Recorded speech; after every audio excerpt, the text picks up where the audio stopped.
नमस्कार दोस्तों, आपका स्वागत है ममता हिंदी कहानियाँ चैनल में। यहाँ पर आपको मिलेंगी दिलचस्प और रोचक कहानियाँ जो आपको सोचने पर मजबूर कर देंगी।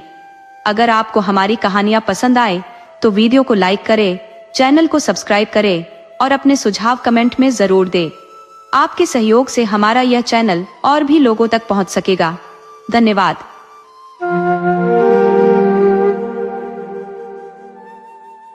हरिद्वार में एक निर्धन ब्राह्मण रहता था। उसकी आयु काफी अधिक हो चुकी थी। भिक्षाटन से वह अपने परिवार का निर्वाह करता था। उसके परिवार में उसकी पत्नी और 2 कन्याएं थीं, जिनकी विवाह योग्य आयु हो चुकी थी। ब्राह्मण की आर्थिक स्थिति इतनी दयनीय थी कि परिवार को उचित आहार भी नहीं मिल पाता था। कभी कभी तो भूखे ही सोने की नौबत आ जाती थी। वृद्ध ब्राह्मण दिन भर नगर में घूम घूम कर भिक्षा मांगता था, लेकिन उसकी वृद्धावस्था के कारण अधिक घूमना कठिन था। जो भी कुछ मिल जाता उसी से गुजारा करता था। उसे अपनी पुत्रियों के विवाह की अत्यंत चिंता थी, परंतु विवाह के लिए दहेज और अन्य खर्चों के लिए धन कहां से आएगा, यही चिंता उसे खाई जाती थी। इस वर्ष हरिद्वार में कुंभ का मेला लगा हुआ था। पूरे हरिद्वार में साधु संतों और भक्तों की भीड़ उमड़ पड़ी थी। लोग दूर दूर से गंगा स्नान करने आ रहे थे। पूरा नगर सजावट से जगमगा उठा था, परंतु उस निर्धन ब्राह्मण के घर में वही उदासी छाई हुई थी। कुंभ मेले के पहले दिन वृद्ध ब्राह्मण को आशा की किरण दिखाई दी कि नगर में आए भक्तों और श्रद्धालुओं से अच्छी भिक्षा मिल जाएगी। यही सोचकर वह वृद्ध ब्राह्मण अपनी झोपड़ी से निकला। उसके वृद्ध शरीर में अधिक हिम्मत नहीं थी, फिर भी वह चलता जा रहा था। पूरे हरिद्वार में कुंभ मेले की चहल पहल फैली हुई थी। दूर दूर से आए भक्त गंगा स्नान कर रहे थे और साधु संतों को प्रणाम कर रहे थे। पूरा वातावरण भक्ति में डूबा हुआ था। वृद्ध ब्राह्मण भी घूम घूम कर भिक्षा मांगने लगा। जब तक उसकी टांगें थक नहीं गई, वह घूमता ही रहा। दिन ढल जाने पर वह घर की ओर चल पड़ा। रास्ते में थकावट के कारण उसने सोचा कि कुछ देर बैठकर आराम कर लूं। अंधेरा हो चुका था। वह सड़क के किनारे एक जगह बैठ गया और अपने पास इकट्ठे हुए पैसों को गिनने लगा। उसने देखा कि उसके पास कुछ ही सिक्के थे। भिक्षा ज्यादा नहीं मिली थी, परंतु संतोष था कि आज उसके परिवार को भूखा नहीं सोना पड़ेगा। लेकिन उसकी पुत्रियों के विवाह की चिंता मन में बनी रही। वह उदास मन से बैठा हुआ था कि तभी उसे अपने हाथ के पास कुछ नरम चीज का स्पर्श महसूस हुआ। वृद्ध ब्राह्मण डर गया। उसे लगा कि अंधेरे में शायद कोई सांप हो सकता है। वह उठकर खड़ा हो गया। ध्यान से देखा तो वहां मखमल की एक थैली पड़ी हुई थी। कुछ डरते हुए उसने वह थैली उठा ली और खोली तो उसमें सोने की अशर्फियां थीं। अशर्फियां देखते ही उसकी सारी थकान और भूख प्यास गायब हो गई। उसकी आंखों में चमक आ गई। इतना धन तो उसने अपनी पूरी जिंदगी में कभी नहीं देखा था। वह सोचने लगा कि मैं कितना भाग्यशाली हूँ कि बैठे बिठाए यह सिक्के मेरे हाथ में आ गए। ये धन जब मैं अपने परिवार को दूंगा तो वे कितने खुश हो जाएंगे। उसी वक्त उसके मन में एक और विचार कौंधा कि यह संपत्ति मेरी नहीं है, बल्कि किसी का खोया हुआ धन है। कुंभ मेले में आए किसी व्यक्ति का हो सकता है। मुझे पहले इस धन के असली मालिक को खोजना चाहिए। अगर मेरी पूरी कोशिश के बाद भी इस धन का सही स्वामी नहीं मिलता है, तभी यह मेरा हो सकता है। परंतु तत्क्षण उसने सोचा कि मेरे घर में 2 युवतियां हैं। उनके विवाह के लिए यदि मैं यह धन रख लूं तो अच्छा होगा। फिर उसे लगा कि असली मालिक को ढूंढना बेहद कठिन कार्य है। इससे बेहतर है कि मैं यह थैली वापस इसी स्थान पर रख दूं। इसी उधेड़बुन में वह विचार मग्न था कि उसे महसूस हुआ कि उसकी हड्डियां चूर चूर हो रही हैं। एक और मन में विचार आता कि धन अपने पास ही रख लूं, यह तो भगवान का आशीर्वाद है। धन को खर्च कर परिवार का पालन पोषण करूं। अगर धन का मालिक मिल भी गया तो उसे कुछ अशर्फियां कम मिल जाएंगी, इससे क्या फर्क पड़ेगा। दूसरी ओर यह विचार आता कि हे ब्राह्मण, धैर्य रखो और ऐसा पाप मत करो। यह किसी और की अमानत है। अंततः उस वृद्ध ब्राह्मण ने निर्णय लिया कि वह धन के असली स्वामी के मिलने तक यह थैली अपने घर में किसी सुरक्षित स्थान पर छुपाकर रखेगा। अंधेरे में वह चुपचाप घर में दाखिल हुआ तो उसकी पत्नी ने उसे देख लिया। पत्नी को कुछ संदेह हुआ। उसने पूछा, तुम कब आए और क्या लाए हो? वृद्ध ब्राह्मण ने कहा, कुछ नहीं लाया। वह थैली मिलने की बात छुपाना चाहता था। हालांकि आज तक उसने कभी अपनी पत्नी से कोई बात छुपाई नहीं थी। पत्नी ने कहा, तुम्हारे पास जरूर कुछ है। वृद्ध ब्राह्मण ने सोचा कि पत्नी को अंधेरे में रखना उचित नहीं है। यह सोचकर उसने सारी बात उसे बता दी। उसकी पत्नी अच्छे स्वभाव की थी, परंतु वृद्ध की तरह धैर्य रखने वाली नहीं थी। उसने कहा, जाओ एक अशर्फी ले आओ और कुछ खाने पीने का सामान और कपड़े खरीद लाओ। वृद्ध ब्राह्मण ने कहा, नहीं, बिल्कुल भी नहीं। अगर तूने इसे हाथ भी लगाया या इसके बारे में किसी को बताया तो मेरा मरा हुआ चेहरा देखेगी। उसकी पत्नी खून का घूंट पीकर चुप हो गई। अब वह वृद्ध ब्राह्मण थैली के मालिक की तलाश में घर से निकल पड़ा ताकि थैली उसे लौटा दे। कुंभ के मेले में वह उस जगह पर पहुंच गया जहां मेले में खो जाने वाली वस्तुओं का ऐलान किया जाता था। वहां पहुंचते ही उसने एक व्यक्ति को यह ऐलान करते सुना, सुनो सभी भक्तों और लोगों, 1000 सोने के सिक्कों से भरी मेरी थैली कहीं गुम हो गई है। जो कोई इसे पाकर मुझे वापस करेगा, भगवान उसका भला करेगा। यह सुनकर वह वृद्ध ब्राह्मण खड़ा हुआ और कहने लगा, सुनिए श्रीमान, यह हरिद्वार नगर अत्यंत पवित्र है। सभी लोग यहाँ भगवान का आशीर्वाद प्राप्त करने आए हैं। हो सकता है आपकी थैली किसी ऐसे व्यक्ति को मिली हो जो भगवान में श्रद्धा रखता हो। आप उसके लिए कुछ इनाम की घोषणा कर दें ताकि उस निर्धन व्यक्ति का भी कुछ भला हो जाए। उस व्यक्ति ने पूछा, कितना इनाम? ब्राह्मण ने कहा, 100 अशर्फिया, यानी कुल राशि का 10वां हिस्सा। वह व्यक्ति बोला, नहीं, ऐसा नहीं हो सकता। मैं यह मामला भगवान पर छोड़ता हूँ। यह कहकर वह व्यक्ति वहां से चला गया। वृद्ध ब्राह्मण ने उसे रोकना चाहा, लेकिन कुछ सोचकर वह रुक गया। वह वापस घर पहुंचा और पत्नी से कहा, मुझे कुंभ मेले में उस थैली का मालिक मिल गया है। मैंने उसे कहा कि वह 100 अशर्फियों का इनाम घोषित कर दे, लेकिन वह नहीं माना। अब हमें क्या करना चाहिए? मैं तो सोच रहा हूँ कि कल उसे थैली वापस कर दूंगा। उसकी पत्नी बोली, सुनिए जी, हम पिछले 50 सालों से गरीबी में जी रहे हैं। हमारे घर में 2 जवान बेटियां हैं और यह तो भगवान का ही दिया हुआ इनाम है। आपने न तो चोरी की है और न ही डाका डाला है, तो आप इस इनाम को क्यों ठुकरा रहे हैं? यह कहकर उसने वृद्ध ब्राह्मण की ओर देखा। अपनी बेटियों और पत्नी को देखकर ब्राह्मण की आंखों में आंसू आ गए। भूख प्यास के कारण उसकी बेटियां मानो मुरझा सी गई थीं। अपनी गरीबी की हालत देखकर उसने सोचा कि कुछ अशर्फियां खर्च कर लूं, लेकिन फिर सोचा कि मैंने पिछले 50 साल से संतोष और ईमानदारी से गुजारा किया है। आज तक कोई गलत काम नहीं किया। आज बुढ़ापे में आकर मैं अपनी 50 साल की ईमानदारी को एक रात में कैसे खराब कर सकता हूँ? और मुझे अपने भगवान पर पूरा भरोसा है, वह जो भी करेंगे सही करेंगे। हौसला पाकर वृद्ध ब्राह्मण ने कहा, नहीं, यह किसी की अमानत है। क्या तुम यह चाहती हो कि मैं इस बुढ़ापे में अपने सारे की किराए पर पानी फेर दूं? उसके बाद घर में खामोशी छा गई। घर में जो कुछ भी रूखा सूखा था पूरे परिवार ने खाया और भगवान का धन्यवाद करके सो गए। अगले दिन वृद्ध ब्राह्मण फिर से उसी जगह पर पहुंचा। वही व्यक्ति फिर से घोषणा कर रहा था, जो कोई भी मेरी 1000 अशर्फियों की थैली वापस करे, भगवान उसे दुगना लाभ देंगे। वह निर्धन ब्राह्मण फिर से वहां मौजूद था। उसने कहा, महोदय, मैंने कल भी आपको बताया था कि शायद वह थैली किसी गरीब को मिल जाए तो वह इनाम पाने के लालच में उसे वापस कर दे। चलो, 100 सिक्के न सही, तुम 10 सिक्कों का इनाम ही घोषित कर दो। उस व्यक्ति ने कहा, बिल्कुल नहीं, बल्कि मेरा और थैली उठाने वाले का फैसला अब भगवान ही करेंगे। ये कहकर वह व्यक्ति फिर से वहां से चला गया। तीसरे दिन भी वही आदमी पुनः उसी घोषणा को दोहरा रहा था। वृद्ध ब्राह्मण पुनः खड़ा हुआ और कहने लगा, श्रीमान, आपने 100 सिक्के देने से इनकार कर दिया, फिर 10 सिक्कों का इनाम भी नहीं रखा। आज आप एक अशर्फी के इनाम की ही घोषणा कर दें तो शायद थैली उठाने वाला उस एक अशर्फी के लालच में वह थैली आपको वापस कर दे और उस अशर्फी से खाना खरीद लेगा और बाकी आपको लौटा देगा।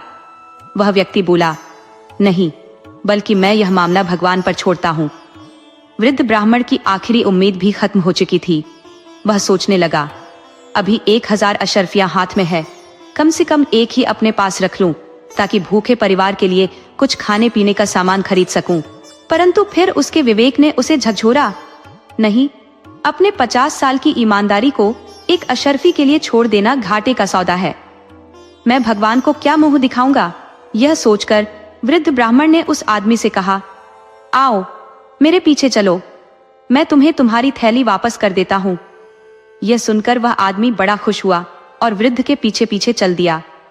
घर पहुंचे तो वह व्यक्ति घर के बाहर खड़ा रहा और वृद्ध अंदर गया। कुछ ही देर बाद बाहर आया और उसे अंदर ले गया। घर में कोई बिछौना नहीं था, इसीलिए उस आदमी को जमीन पर ही बैठना पड़ा। जब वह बैठ गया तो ब्राह्मण ने एक थैली लाकर दी और पूछा, क्या यही तुम्हारी थैली है? आदमी ने कहा, हाँ। फिर उसने सिक्कों की गिनती की और पूरे 1000 थे। ब्राह्मण की पत्नी और बेटियां यह सारा दृश्य देख रही थी, मानो उनकी उम्मीद खत्म हो चुकी थी। आदमी ने वह थैली संभाली और वापस चल दिया। ये देखकर पत्नी की आंखों में आंसू आ गए। उसने उम्मीद का जो दीपक जला रखा था वह हवा के एक झोंके से बुझ गया। उसकी बेटियां भी बहुत दुखी थी। उन्हें उम्मीद थी कि वह आदमी एक सिक्का तो इनाम के तौर पर जरूर देगा। कुछ क्षणों के बाद वृद्ध ब्राह्मण ने कुछ आहट सुनी। नजर उठाकर देखा कि वह नौजवान वापस चला आ रहा था। अब वृद्ध की जगह पर अगर कोई और होता तो शायद उस आदमी से बेरुखी से बात करता, क्योंकि उस आदमी ने इस भूखे परिवार को देखकर भी एक सिक्का तक नहीं दिया था। लेकिन वृद्ध बड़ा ही हौसले वाला था। तुरंत बोला, आओ बेटे, कैसे आना हुआ? वह नौजवान बोला, हे ब्राह्मण, जब मेरे पिता की मृत्यु हुई थी तो उनकी वसीयत से मुझे 10,000 अशर्फियां मिली थी। उन्होंने वसीयत में लिखा था कि बेटे, जब भी कुंभ के मेले में जाओ तो 1000 सिक्के उस आदमी को देना जो सबसे करीब हो। मैं जब से अपने नगर से चला हूँ तब से लेकर हरिद्वार पहुंचने तक मुझे तुमसे ज्यादा गरीब कोई नहीं मिला। इसीलिए यह 1000 सिक्कों की थैली अब तुम ही रखो। ईश्वर से प्रार्थना है कि यह थैली तुम्हारे लिए बहुत ही बरकत वाली होगी। ब्राह्मण ने पहले तो थैली रखने से मना कर दिया, परंतु उस आदमी ने कहा कि यह मेरी तरफ से एक ब्राह्मण को भिक्षा है। आखिरकार ब्राह्मण ने वह थैली स्वीकार कर ली और वह आदमी वापस लौट गया। थैली स्वीकार करने के बाद ब्राह्मण की आंखों से आंसुओं की झड़ी लग गई। उसने रोते हुए अपनी पत्नी से कहा, देखो भाग्यवान, आज भगवान ने हमारी झोली भर दी। अगर मेरे मन में बेईमानी आ जाती और कुछ सिक्के निकाल लेता तो आज यह 1000 सिक्के हमें ना मिलते। वह पूरा परिवार भगवान का लाख लाख धन्यवाद करने लगा। अब ब्राह्मण को इतना धन मिल चुका था कि उसने अपनी बेटियों की शादी कर दी और एक सुखमय जीवन बिताने लगा।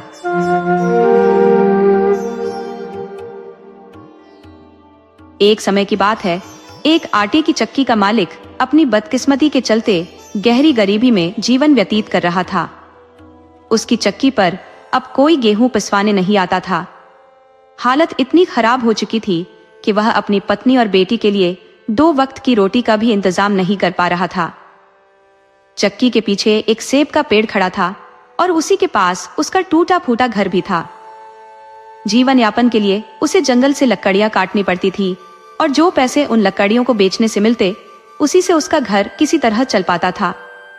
वह अपनी दुर्दशा से बेहद व्यथित था। एक दिन जब वह जंगल में लकड़ियां काटने गया तो उसने वहां एक बूढ़े आदमी को देखा जिसे उसने पहले कभी नहीं देखा था।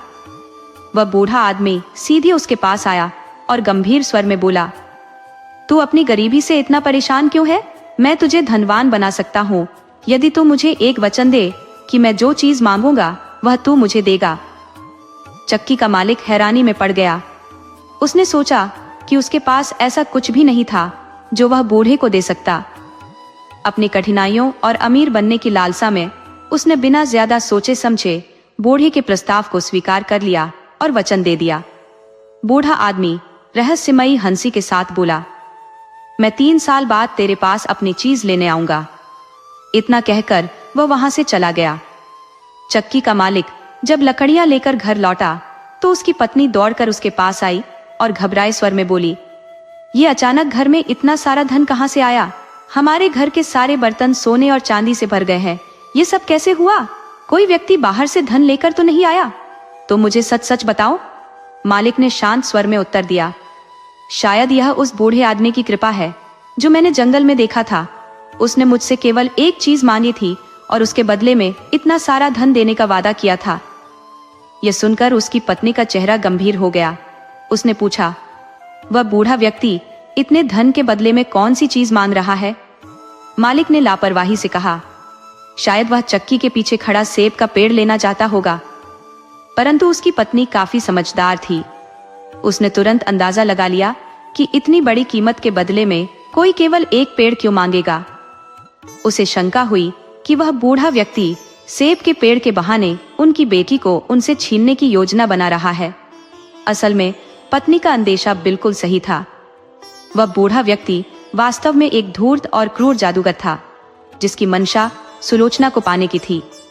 सुलोचना, उनकी बेटी, न केवल सुंदरता की मूरत थी, बल्कि अपने आचरण में भी अत्यंत शालीन और भक्तिमयी थी। वह प्रतिदिन प्रातः स्नान कर ईश्वर की आराधना में मग्न रहती। 3 वर्ष इस तरह से बीत गए कि किसी को पता भी न चला। लेकिन नियति का खेल अचानक पलटा और वह बूढ़ा जादूगर चक्की के मालिक के सामने प्रकट हो गया। उसने बिना किसी भूमिका के सुलोचना को सौंपने की मांग की। चक्की का मालिक इस अप्रत्याशित मांग को सुनकर सहम गया। उसने कभी सपने में भी नहीं सोचा था कि इतना बड़ा मूल्य उसे चुकाना पड़ेगा। जब वह अपनी बेटी को बुलाने के लिए गया तो देखा कि सुलोचना ईश्वर की आराधना में लीन थी। उसने बूढ़े से विनती की, मेरी बेटी अभी पूजा में व्यस्त है, कृपया कल आइए। बूढ़ा बिना कोई उत्तर दिए वहां से चला गया। अगले दिन सुबह वह बूढ़ा फिर से आ धमका, लेकिन आज भी सुलोचना पूजा में व्यस्त थी। इस बार बूढ़ा गुस्से से आग बबूला हो गया। उसने गरजते हुए कहा, मुझे तेरी बेटी चाहिए ही चाहिए। अगर तुमने मेरी बात नहीं मानी तो मैं तुम्हारे जीवन को तहस नहस कर दूंगा। चक्की का मालिक इस धमकी से कांप उठा। भय और असहायता में वह अपनी बेटी के पास गया और सारा हाल बयां कर दिया। उसने भारी मन से कहा, बेटी, मैं ऐसा नहीं करना चाहता था, लेकिन मैंने लालच में आकर वचन दे दिया। अब मेरे हाथ में कुछ भी नहीं है। सुलोचना ने अपने पिता को शांत करते हुए कहा, पिताजी, आप व्यथित ना हो, ये सब ईश्वर की इच्छा है। जो होना है वह होकर रहेगा। हमें उनकी मर्जी में भरोसा रखना चाहिए। चक्की का मालिक अपनी इस भूल पर पछतावा करते हुए बार बार अपनी बेटी से क्षमा मांगने लगा। लेकिन सुलोचना ने अपने माता पिता को दुख से उबरने का साहस दिया। उसने ठान लिया कि अब वह अपनी किस्मत को खुद गढ़ेगी और किसी भी परिस्थिति का सामना धैर्य और प्रार्थना से करेगी। चक्की का मालिक इस अंतर्द्वंद में फंस चुका था। उसकी बेटी को जादूगर के हवाले करना उसे मौत से भी बदतर लग रहा था, लेकिन उसने अपनी मूर्खता से जो गलती की थी वह उसे हर क्षण कचोट रही थी। चक्की के मालिक ने फिर एक बार चालाकी से बूढ़े को यह कहकर टाल दिया कि कल आकर मेरी बेटी को ले जाना। बूढ़ा बिना किसी विरोध के वहां से चला गया, लेकिन सुलोचना के लिए यह सब असहनीय था। वह अब अपने माता पिता के साथ रहना नहीं चाहती थी, क्योंकि जादूगर से धन लेने के बाद उसके पिता का मन और विचार पूरी तरह से बदल गए थे। ईश्वर में अगाध विश्वास रखने वाली सुलोचना इस घर से दूर चली जाना चाहती थी, ताकि वह शैतानी जादूगर किसी भी प्रकार से उसके पिता को और अधिक पाप करने के लिए विवश न कर सके। माता पिता के बार बार समझाने के बावजूद उसने अपने घर को छोड़ने का निश्चय किया।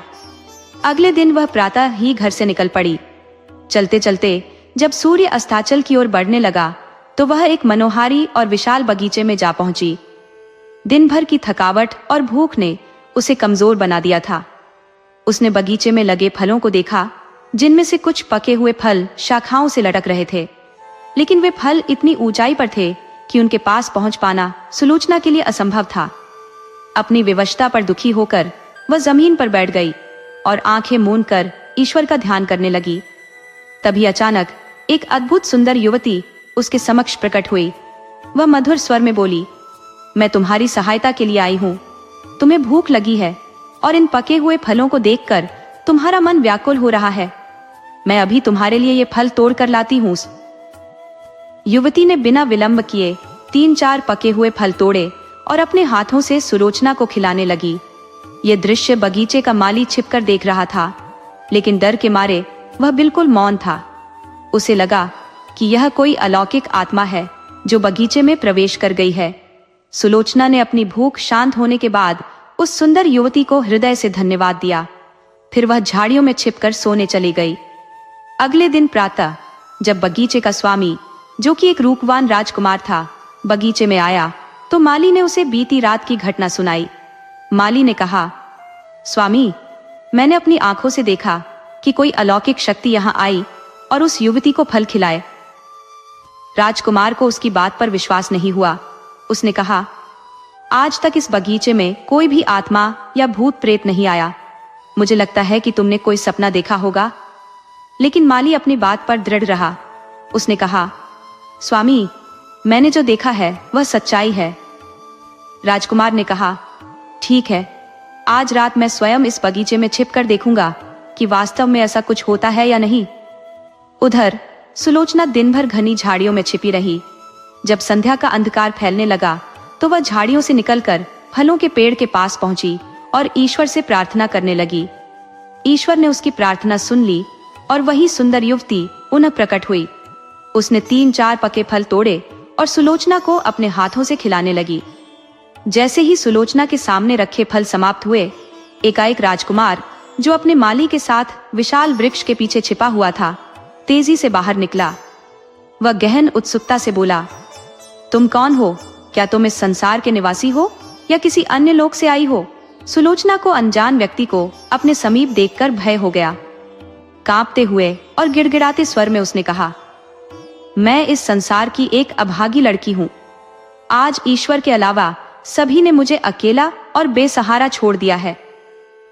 जब राजकुमार सुलोचना के करीब पहुंचा तो उसने देखा कि वह रहस्यमयी सुंदर युवती वहां से अदृश्य हो चुकी थी। केवल सुलोचना ही उदास मुद्रा में वहां बैठी हुई थी। सुलोचना की सादगी और अप्रतिम सौंदर्य ने राजकुमार का हृदय द्रवित कर दिया। उसे सुलोचना पर दया आ गई। राजकुमार उसे अपने साथ राजमहल ले गया और अपनी माता से उसका परिचय कराया। राजमाता की सहमति से राजकुमार ने सुलोचना से विवाह कर लिया। सुलोचना, जिसने ईश्वर पर अटूट विश्वास बनाए रखा था, कि जीवन में पुनः खुशियां लौट आईं। कुछ समय बाद राजकुमार को एक महत्वपूर्ण यात्रा के लिए दूसरे राज्य जाना पड़ा। जाते समय वह अपनी प्रिय पत्नी और भविष्य के संतान की देखभाल अपनी माता को सौंपकर चला गया। कुछ समय पश्चात सुलोचना ने एक सुंदर पुत्र को जन्म दिया।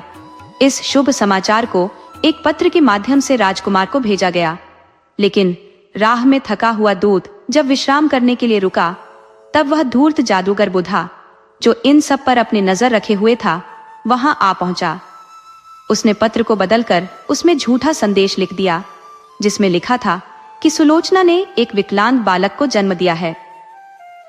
जब राजकुमार ने इस पत्र को पढ़ा तो वह निराश हो गया, लेकिन उसने सोचकर अपने मन को ढांढस दिया कि समय के साथ इस समस्या का समाधान हो जाएगा।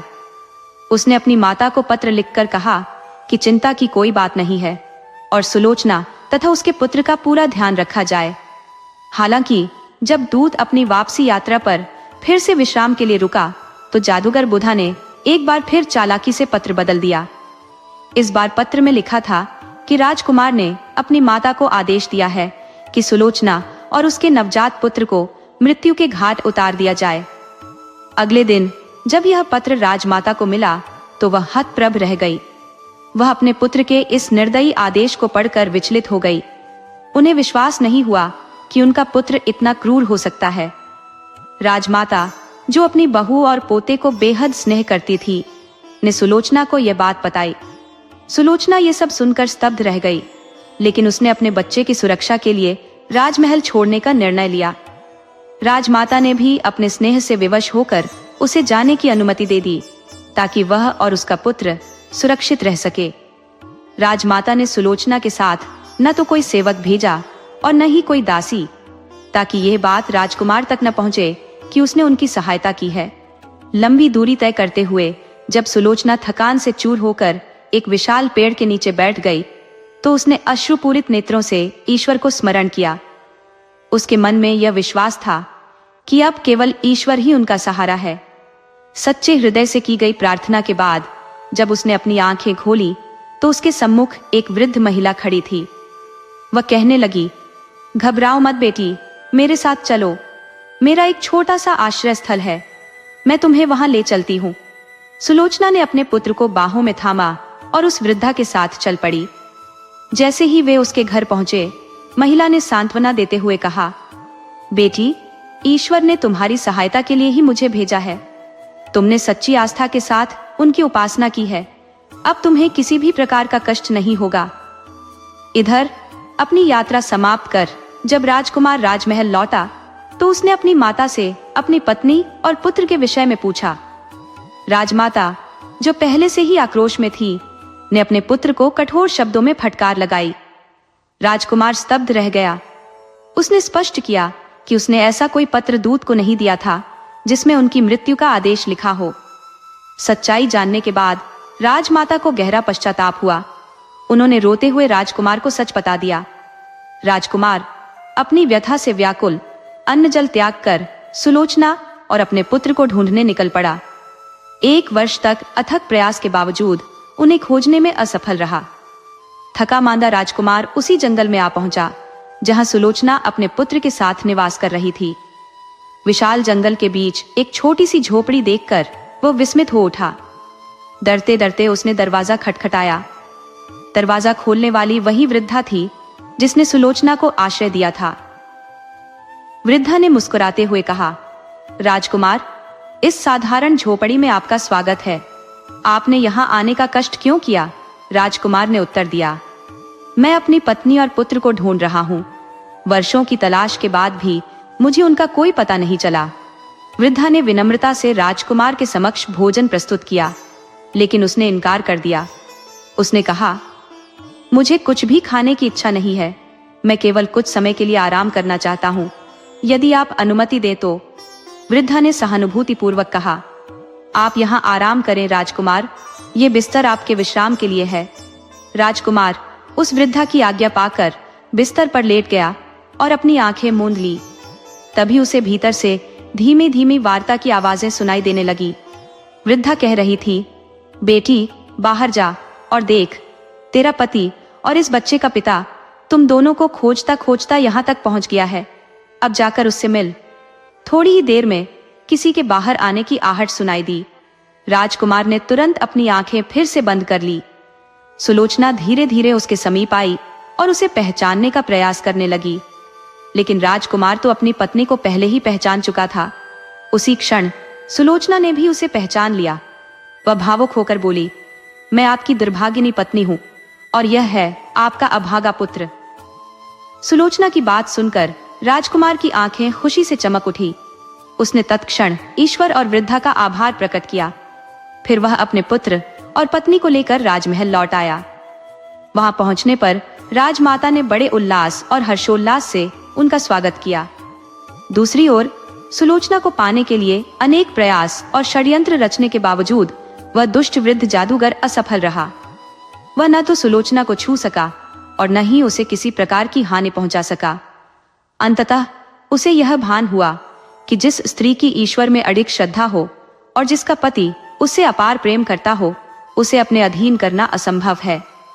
इस सत्य को स्वीकारते हुए उस दुष्ट ने सुलोचना का विचार अपने मन से सदा के लिए त्याग दिया और उनकी जीवन यात्रा से दूर चला गया।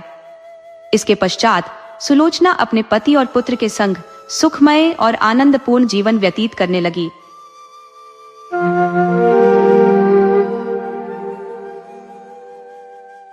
चैत का महीना था, लेकिन वे खलियान जहां अनाज की ढेरियां लगी रहती थी, पशुओं के शरणा स्थल बने हुए थे। जहां घरों से फाग और बसंत का आलाप सुनाई पड़ता, वहां आज भाग्य का रोना था। सारा चौमासा बीत गया, पानी की एक बूंद न गिरी। जेठ में एक बार मूसलाधार वृष्टि हुई थी। किसान फूले न समाये। खरीफ की फसल बो दी, लेकिन इंद्रदेव ने अपना सर्वस्व शायद एक ही बार लुटा दिया था। पौधे उगे, बढ़े और फिर सूख गए। गोचर भूमि में घास न जमी। बादल आते, घटाएं उमड़ती, ऐसा मालूम होता कि जल थल एक हो जाएगा, परंतु वे आशा की नहीं, दुख की घटाएं थी। किसानों ने बहुतेरे जप तप किए, ईंट और पत्थर देवी देवताओं के नाम से पुजाएं, बलिदान किए। पानी की अभिलाषा में रक्त के पनाले बह गए, लेकिन इंद्रदेव किसी तरह न पसीजे। न खेतों में पौधे थे, न गोचरों में घास, न तालाबों में पानी। बड़ी मुसीबत का सामना था। जिधर देखिए धूल उड़ रही थी। दरिद्रता और क्षुधा पीड़ा के दारुण दृश्य दिखाई देते थे। लोगों ने पहले तो गहने और बर्तन गिरवी रखे और अंत में बेच डाले। फिर जानवरों की बारी आई और अब जीविका का अन्य कोई सहारा न रहा। तब जन्मभूमि पर जान देने वाले किसान बाल बच्चों को लेकर मजदूरी करने निकल पड़े। अकाल पीड़ितों की सहायता के लिए कहीं कहीं सरकार की सहायता से काम खुल गया था। बहुतेरे वहीं जाकर जमे। जहां जिसको सुविधा हुआ वह उधर ही जा निकला। संध्या का समय था। जादूराय थका मादा आकर बैठ गया और स्त्री से उदास होकर बोला, दरखास्त नामंजूर हो गई। ये कहते कहते वह आंगन में जमीन पर लेट गया। उसका मुख पीला पड़ रहा था और आंतें सिकुड़ी जा रही थी। आज 2 दिन से उसने दाने की सूरत नहीं देखी। घर में जो कुछ विभूति थी, गहने, कपड़े, बर्तन भाड़े, सब पेट में समा गए। गांव का साहूकार भी पतिव्रता स्त्रियों की भांति आंखें चुराने लगा। केवल तकाबी का सहारा था, उसी के लिए दरखास्त दी थी, लेकिन आज वह भी नामंजूर हो गई। आशा का झलमिलाता हुआ दीपक बुझ गया। देवकी ने पति को करुण दृष्टि से देखा। उसकी आंखों में आंसू उमड़ आए। पति दिन भर का थका मांदा घर आया है, उसे क्या खिलाए? लज्जा के मारे वह हाथ पैर धोने के लिए पानी भी न लाई। जब हाथ पैर धोकर आशा भरी चितवन से वह उसकी ओर देखेगा, तब वह उसे क्या खाने को देगी? उसने आप कई दिन से दाने की सूरत नहीं देखी थी, लेकिन इस समय उसे जो दुख हुआ वह क्षुधातुरता के कष्ट से कई गुना अधिक था। स्त्री घर की लक्ष्मी है, घर के प्राणियों को खिलाना पिलाना वह अपना कर्तव्य समझती है, और चाहे यह उसका अन्याय ही क्यों ना हो, लेकिन अपनी दीनहीन दशा पर जो मानसिक वेदना उसे होती है वह पुरुषों को नहीं हो सकती। हठात उसका बच्चा साधो नींद से चौंका और मिठाई के लालच में आकर वह बाप से लिपट गया। इस बच्चे ने आज प्रायः काल चने की रोटी का एक टुकड़ा खाया था और तब से कई बार उठा और कई बार रोते रोते सो गया। 4 वर्ष का नादान बच्चा, उसे वर्षा और मिठाई में कोई संबंध नहीं दिखाई देता था। जादू राय ने उसे गोद में उठा लिया और उसकी ओर दुख भरी दृष्टि से देखा। गर्दन झुक गई और हृदय पीड़ा आंखों में न समा सकी। दूसरे दिन वह परिवार भी घर से बाहर निकला।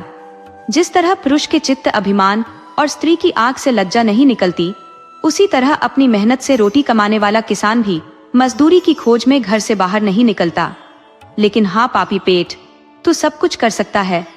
मान और अभिमान, ग्लानि और लज्जा के सब चमकते हुए तारे तेरी काली घटाओं की ओट में छिप जाते हैं। प्रभात का समय था। ये दोनों विपत्ति के सताए घर से निकले। जादू राय ने लड़के को पीठ पर लिया।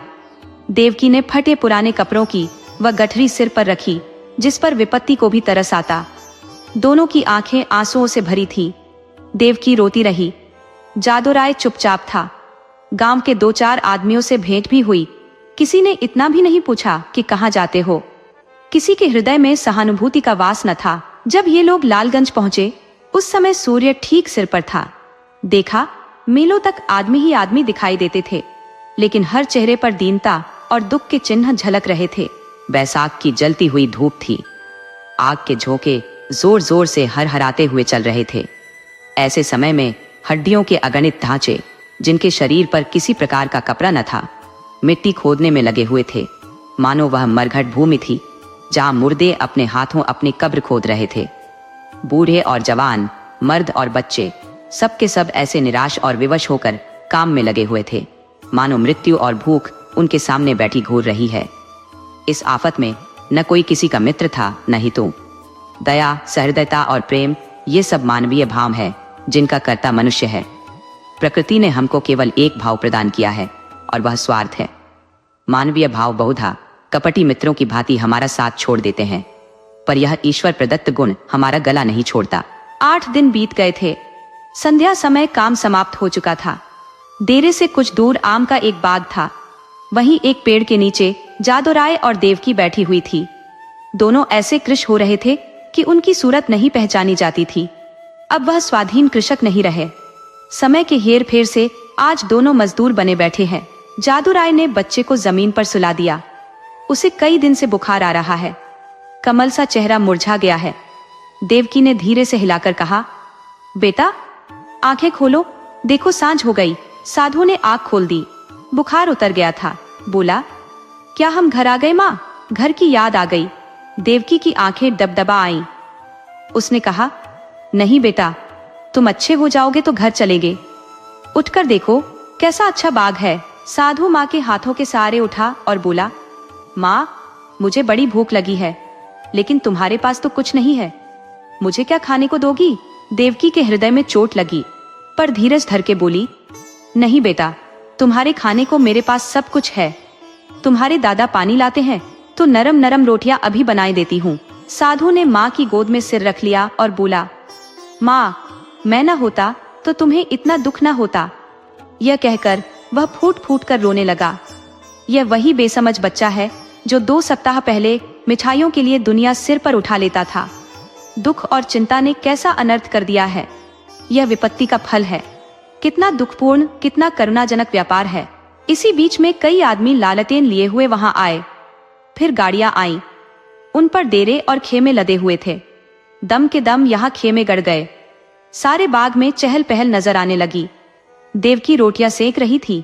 साधु धीरे धीरे उठा और आश्चर्य से देखता हुआ एक डेरे के नजदीक जाकर खड़ा हो गया। पादरी मोहनदास खेमे से बाहर निकले तो साधु उन्हें खड़ा दिखाई दिया। उसकी सूरत पर उन्हें तरस आ गया। प्रेम की नदी उमड़ आई। बच्चे को गोद में लेकर खेमे में एक गद्देदार कोच पर बिठा दिया और तब बिस्कुट और केले खाने को दिए।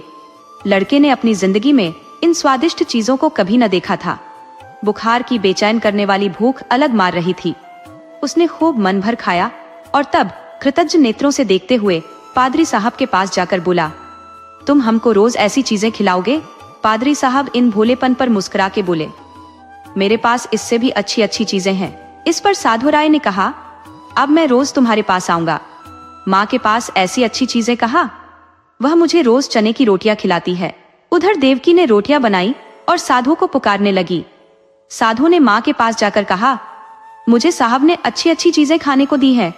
साहब बड़े अच्छे हैं। देवकी ने कहा, मैंने तुम्हारे लिए नरम नरम रोटियां बनाई है, आओ तुम्हें खिलाऊं। साधु बोला, अब मैं न खाऊंगा। साहब कहते थे कि मैं तुम्हें रोज अच्छी अच्छी चीजें खिलाऊंगा, मैं अब उनके साथ रहा करूंगा। माँ ने समझा कि लड़का हंसी कर रहा है। उसे छाती से लगाकर बोली, क्यों बेटा, हमको भूल जाओगे? देखो मैं तुम्हें कितना प्यार करती हूँ। साधु तुतला कर बोला, तुम तो मुझे रोज चने की रोटियां दिया करती हो, तुम्हारे पास तो कुछ नहीं है। साहब मुझे केले और आम खिलाएंगे। ये कहकर वह फिर खेमे की ओर भागा और रात को वहीं सो रहा। पादरी मोहनदास का पड़ाव वहां 3 दिन रहा। साधु दिन भर उन्हीं के पास रहता। साहब ने उसे मीठी दवाइयां दी। उसका बुखार जाता रहा। वह भोले भाले किसान यह देखकर साहब को आशीर्वाद देने लगे। लड़का चंगा हो गया और आराम से है। साहब को परमात्मा सुखी रखे। उन्होंने बच्चे की जान रख ली। चौथे दिन रात को ही वहां से पादरी साहब ने कूच किया। सुबह को जब देवकी उठी तो साधु का यहाँ पता न था।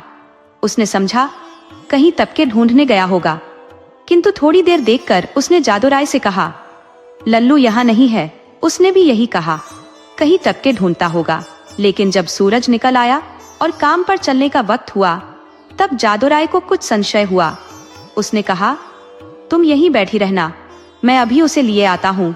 जादू ने आसपास के सब बागों को छान डाला और अंत में जब 10 बज गए तो निराश लौट आया। साधु न मिला। यह देखकर देवकी ढाणे मारकर रोने लगी। फिर दोनों अपने लाल की तलाश में निकले। अनेक विचार चित्त में आने जाने लगे। देवकी को पूरा विश्वास था कि उस साहब ने उस पर कोई मंत्र डालकर वश में कर लिया, लेकिन जादू को इस कल्पना के मान लेने में कुछ संदेह था। बच्चा इतनी दूर अनजान रास्ते पर अकेले नहीं जा सकता। फिर भी दोनों गाड़ी के पहियों और घोड़े के टापों के निशान देखते चले जाते थे। यहाँ तक कि एक सड़क पर आ पहुंचे। वहां गाड़ी के बहुत से निशान थे। उस विशेष लीक की पहचान न हो सकती थी। घोड़े के टाप भी एक झाड़ी की तरफ जाकर गायब हो गए। आशा का सहारा टूट गया। दोपहर हो गई थी। दोनों धूप के मारे बेचैन और निराशा से पागल हो रहे थे। वहीं एक वृक्ष की छाया में बैठ गए। देवकी विलाप करने लगी। जादूराय ने उसे समझाना शुरू किया। जब जरा धूप की तेजी कम हुई तो दोनों फिर आगे चले, किंतु अब आशा की जगह निराशा साथ थी। घोड़े के टापों के साथ उम्मीद का धुंधला निशान गायब हो गया था। शाम हो गई। इधर उधर गायों बैलों के झुंड निर्जीव से पड़े दिखाई देते थे। यह दोनों दुखिया हिम्मत हारकर एक पेड़ के नीचे टिक रहे। उसी वृक्ष पर मैने का एक जोड़ा बसेरा लिए हुए था। उनका नन्हा सा शावक आज ही एक शिकारी के चंगुल में फंस गया था। दोनों दिन भर उसे खोजते फिरे। इस समय निराश होकर बैठ रहे। देवकी और जादू को अभी तक आशा की झलक दिखाई देती थी, इसीलिए वे बेचैन थे। 3 दिन तक ये दोनों अपने खोए हुए लाल की तलाश करते रहे। दाने से भेंट नहीं। प्यास से बेचैन होते 2-4 घूंट पानी गले के नीचे उतार लेते। आशा की जगह निराशा का सहारा था। दुख और करुणा के सिवाय और कोई वस्तु नहीं। किसी बच्चे के पैर के निशान देखते तो उनके दिलों में आशा तथा भय की लहरें उठने लगती थी, लेकिन प्रत्येक पग उन्हें अभीष्ट स्थान से दूर लिए जाता था। इस घटना को हुए 14 वर्ष बीत गए। इन 14 वर्षों में सारी काया पलट गई। चारों ओर रामराज्य दिखाई देने लगा। इंद्रदेव ने कभी उस तरह अपनी निर्दयता न दिखाई और न जमीन ने ही। उमड़ी हुई नदियों की तरह अनाज से ढेकियां भरी चली। उजड़े हुए गांव बस गए। मजदूर किसान बन बैठे और किसान जायदाद का तलाश में दौड़ने लगे।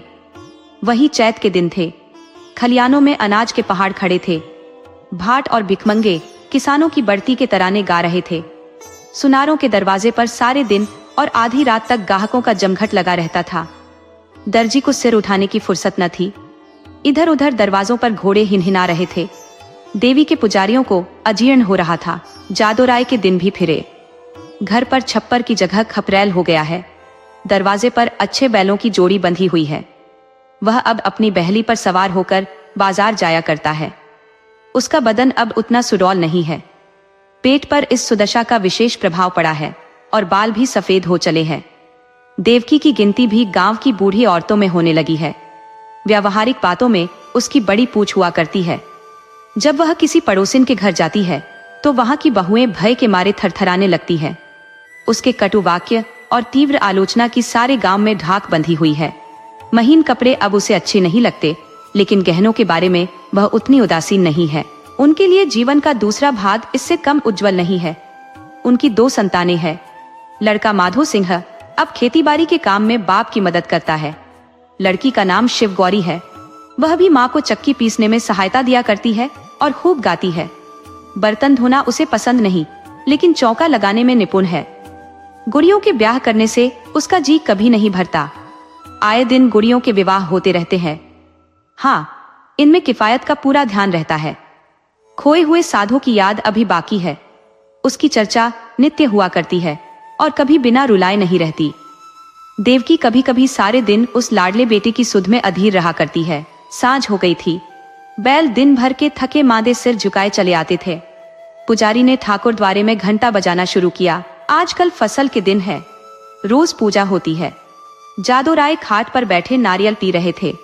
शिव गौरी रास्ते में खड़ी उन बैलों को कोस रही थी जो उसके भूमिस्थ विशाल भवन का निरादर करके उसे रौंदते चले जाते थे। घड़ियाल और घंटे की आवाज सुनते ही जादोराय भगवान का चरणामृत लेने के लिए उठे ही थे कि उन्हें अकस्मात एक नवयुवक दिखाई पड़ा जो भूखते हुए कुत्तों को दुत्कारता बाइसिकल को आगे बढ़ाता हुआ चला आ रहा था। उसने उनके चरणों पर अपना सिर रख दिया। जादोराय ने गौर से देखा और तब दोनों एक दूसरे से लिपट गए। माधो भौंचक होकर बाइसिकल को देखने लगा। शिवगौरी रोती हुई घर में भागी और देवकी से बोली, दादा को साहब ने पकड़ लिया है। देवकी घबराई हुई बाहर आई।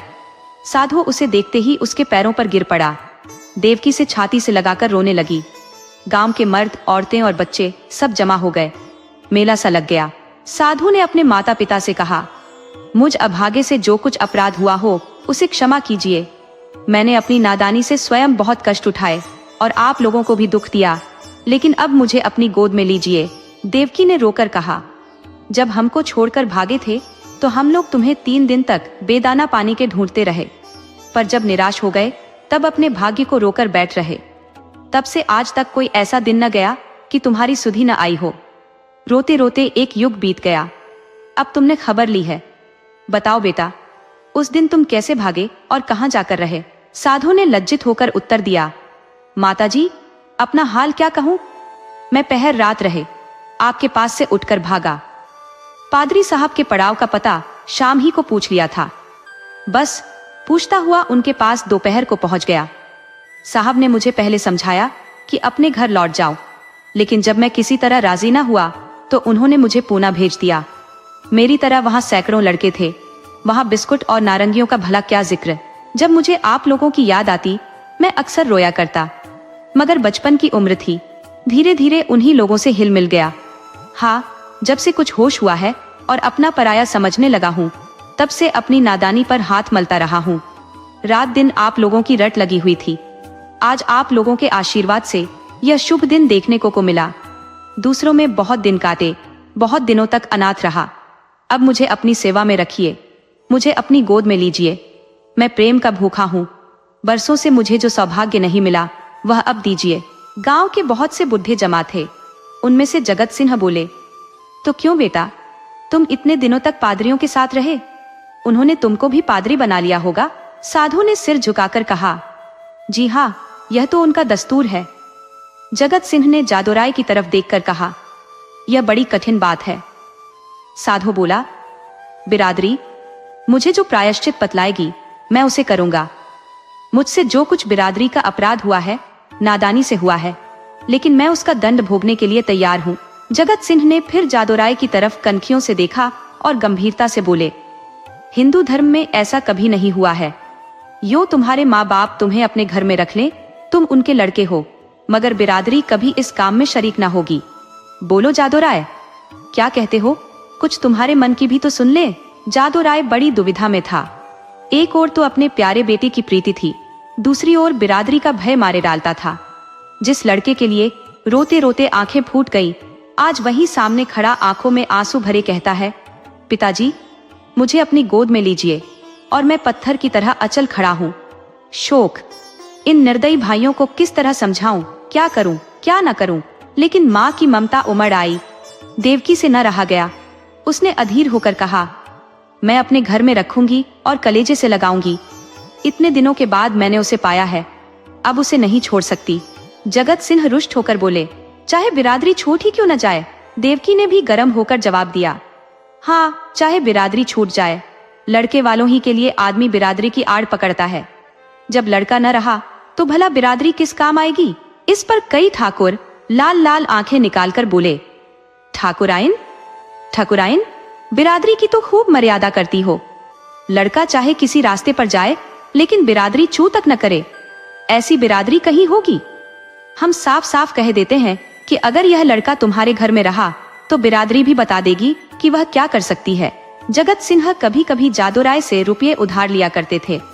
मधुर स्वर से बोले, भाभी, बिरादरी यह थोड़े ही कहती है कि तुम लड़के को घर से निकाल दो। लड़का इतने दिनों के बाद घर आया है तो हमारे सिर आंखों पर रहे बस।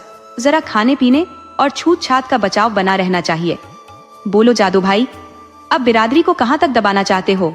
जादूराय ने साधु की तरफ करुणा भरे नेत्रों से देखकर कहा, बेटा, जहाँ तुमने हमारे साथ इतना सलूक किया है, वहाँ जगत भाई की इतनी कहा और मान लो।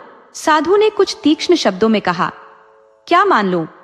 यह कि अपनों में गैर बनकर रहूं, अपमान सहूं, मिट्टी का घड़ा भी मेरे छूने से अशुद्ध हो जाए ना, ये मेरा किया ना होगा।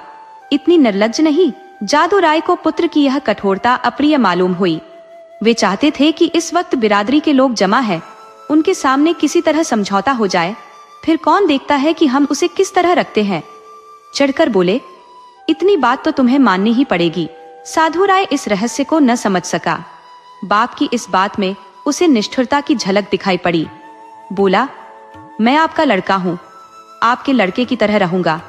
आपके भक्ति और प्रेम की प्रेरणा मुझे यहाँ तक लाई है। मैं अपने घर में रहने आया हूँ।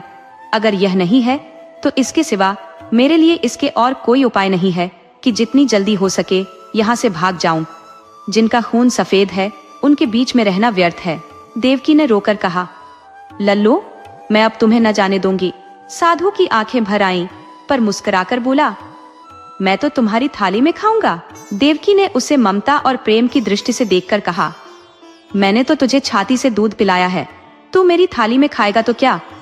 मेरा बेटा ही तो है, कोई और तो नहीं हो गया। साधु इन बातों को सुनकर मतवाला हो गया। इनमें कितना स्नेह, कितना अपनापन था। बोला, माँ, आया तो मैं इसी इरादे से था कि अब कहीं न जाऊंगा, लेकिन बिरादरी ने मेरे कारण यदि तुम्हें जातिच्युत कर दिया तो मुझसे न सका जाएगा।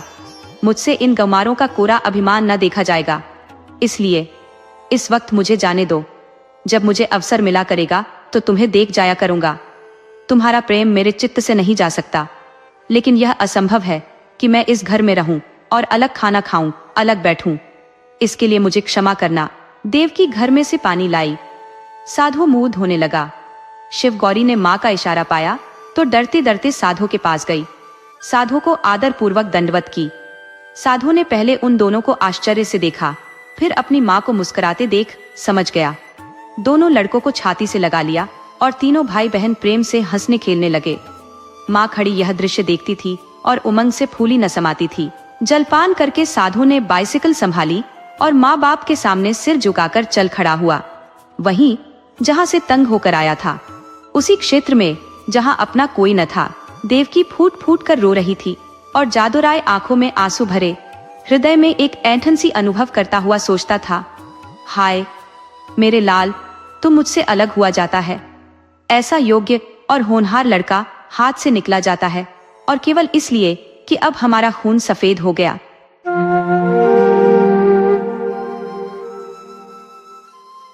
एक बहुत पुरानी बात है। सहारनपुर में रहते थे लाल अयोध्यानाथ। जब तक वे निर्धन थे तब तक धन की कोई लालसा नहीं थी, लेकिन जब संपन्न हो गए तो रात दिन उनकी चिंता धन को बढ़ाने की हो गई। धन तृष्णा का ईंधन है, जितना अधिक धन आता उतनी ही तृष्णा बढ़ती। लाल अयोध्यानाथ सोचते थे कि कोई ऐसा उपाय निकालें जिससे कुछ ही दिनों में लाखों रुपया इकट्ठा हो जाए। एक समय था जब वे रुपयों को हाथ की मैल समझते थे, लेकिन अब वे धन के लिए अपने प्राण देने को तैयार थे। अब उनकी आंखें खुल चुकी थी। साधु और महंतों की सेवा के लिए वे कभी बड़ी श्रद्धा रखते थे, लेकिन अब वे इसे सबसे बड़ी भूल मानने लगे थे। बैंक में जमा धन ने उनकी सभी अच्छाइयों को भी भस्म कर दिया था। हालांकि उनकी पुरानी आदतें कभी कभी वापस आ जाती थी, जैसे युवावस्था में बचपन की झलक दिखती है, पर यह अवस्था स्थायी नहीं रहती। नए स्वभाव के सामने पुराने विचार गायब हो जाते थे, जैसे बुढ़ापा यौवन को निगल लेता है। लाल अयोध्यानाथ के दरवाजे पर कोई साधु आता तो उनका चेहरा खिल उठता था, लेकिन आतिथ्य सत्कार में वह श्रद्धा नहीं होती थी। एक बार की बात है, संध्या का समय था। लाल अयोध्यानाथ के दरवाजे पर एक साधु आकर रुका और बोला, बाबा, रात काटने के लिए स्थान मिल जाएगा? साधु का चेहरा संतोष की मूर्ति था और आंखें अमृत का कटोरा। लाल अयोध्यानाथ का हृदय भक्ति भाव से भर गया।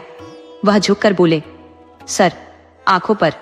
साधु ने मुस्कुराकर कहा, बेटा, आजकल के समय में तुम्हारे जैसे भक्त पुरुष बहुत कम मिलते हैं।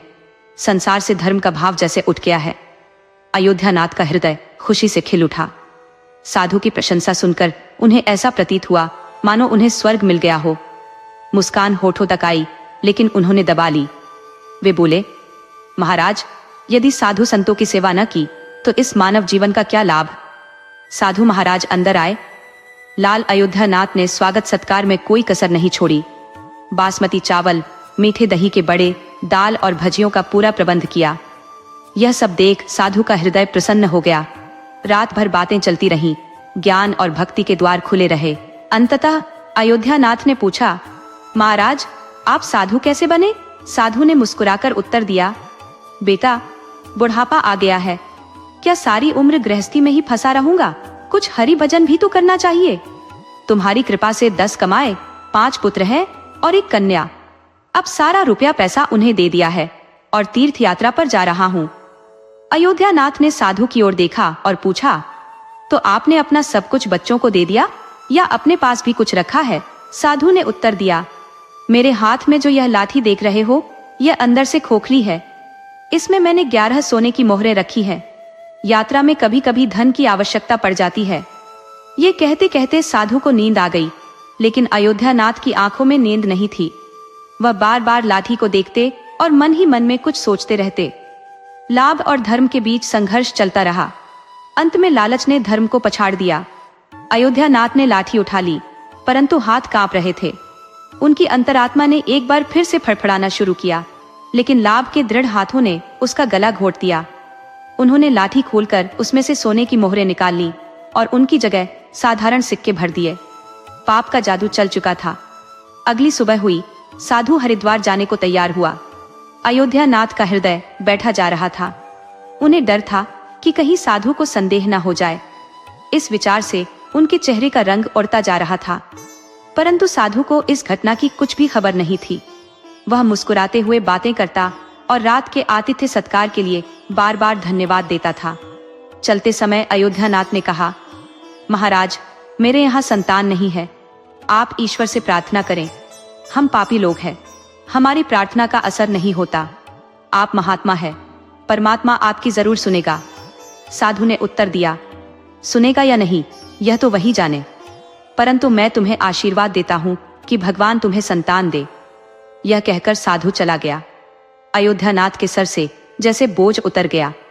उन्हें ऐसा प्रतीत हुआ मानो साधु के जाने के साथ ही उनके हृदय से पत्थर हट गया हो। वह इस चोरी के फल से नहीं बच सकते थे। यह उनका मन और मस्तिष्क अनुभव कर रहा था, परंतु वह इस चोरी के प्रकट होने से बहुत डरते थे। इधर साधु महाराज हरिद्वार पहुंचे तो उनका हृदय प्रसन्न हो गया। वहां साधु संतों को देखकर उन्हें ऐसी प्रसन्नता हुई मानो स्वयं भगवान के दर्शन हो गए हों। उनका मन ब्रह्मानंद में लीन हो गया। एक हलवाई को बुलाकर बोले, मैं एक महायज्ञ करना चाहता हूँ जिसमें हरिद्वार के समस्त साधुओं को भजन कराया जाएगा। इसमें सारा खर्च कितना बैठेगा? हलवाई ने अंदाज लगाकर उत्तर दिया, 750। इसमें सब कुछ हो जाएगा, सब कुछ बहुत अच्छी तरह से हो जाएगा महाराज।